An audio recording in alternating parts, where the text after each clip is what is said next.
Growing up, it was just me and my mom.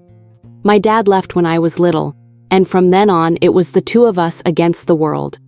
She worked 2 jobs, cooked dinner every night, and still managed to show up for every school play, every soccer game. We weren't just mother and child, we were a team. She'd call me her little warrior, and I'd call her my superhero. Our apartment was small, but it was warm. We had movie nights every Friday, pancakes on Sundays, and inside jokes that nobody else understood. She made me feel safe, seen, and loved. So when she told me she met someone new, I was happy for her. She deserved love too. She said his name was Greg, and that he made her feel young again. I smiled and nodded, trying to be supportive. But something inside me felt off. Not jealousy, just caution. At first, Greg seemed all right. Polite, even funny. He brought flowers when he came over, said he respected how close we were.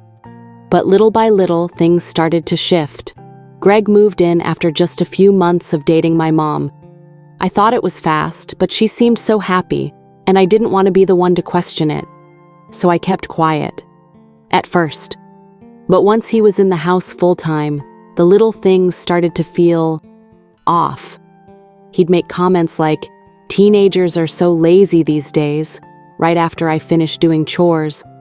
Or he'd joke about how I was too old to be cuddling with my mom on the couch during movies. At first, I thought maybe I was being sensitive. But those comments kept coming. Soon, our movie nights stopped. Greg always had a reason.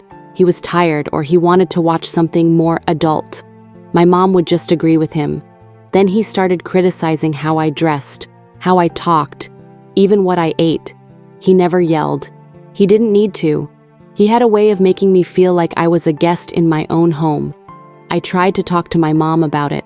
I told her Greg made me uncomfortable, that it felt like he was slowly pushing me out, but she just brushed it off. Said I was imagining things, that Greg was just adjusting. So I adjusted too. I stayed quiet. I kept to my room, and I started counting the days till I could leave. But I didn't expect to be pushed out before I was even ready. It all came to a head one night when I came home from a friend's place. I walked in the door, and Greg was sitting at the kitchen table with this smug look on his face. My mom was there too, but she wouldn't even look at me. Greg stood up and said, "We need to talk."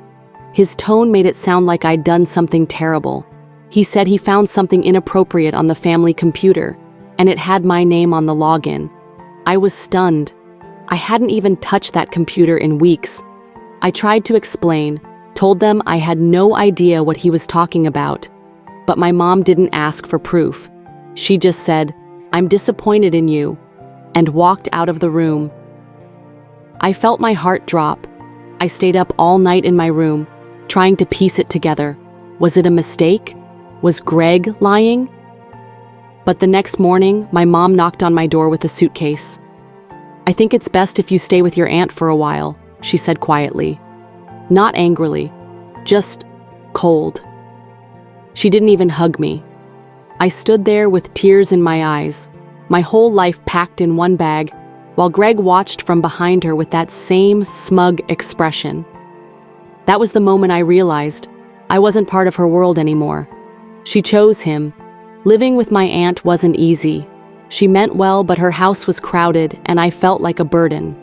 I picked up a part-time job at a coffee shop and started saving every penny.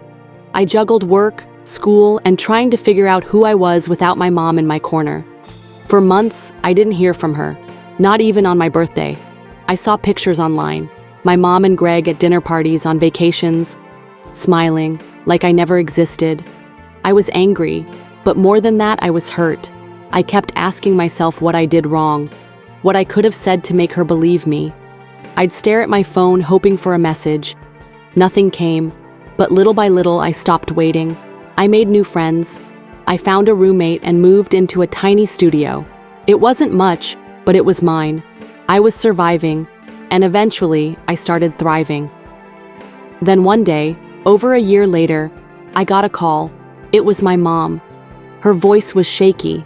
She said Greg had left her, that he'd taken money from her accounts and disappeared. And now she needed help, financial help, a place to stay, anything. I didn't know what to say. My chest tightened.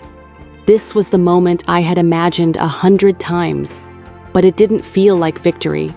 It felt like something else. I told her to meet me at a small diner near my apartment. When I walked in, she looked older, tired, like someone who'd finally seen the truth too late. We sat across from each other in silence for a few seconds. Then she reached out, voice trembling. "I'm so sorry, I didn't know, I should have listened to you." I nodded, but I didn't say anything right away. Part of me wanted to break down, to cry, to scream even, but I didn't. I had already lived through all of that. I asked her why she never believed me. She said Greg was charming, convincing, that she wanted so badly to be loved again that she ignored everything else, including me, and that hurt more than anything. But I told her the truth. I forgave her, but I wasn't the same kid she left behind. I had built something of my own, and I wasn't willing to throw it away for someone who only saw my value when her world fell apart. She asked if we could stay in touch, maybe talk more often, rebuild. I said maybe someday. We finished our coffee. No hugs, no promises. Just a quiet understanding that some damage doesn't fully heal, but it teaches you how to protect yourself better. I walked out of that diner not angry, not broken, but free.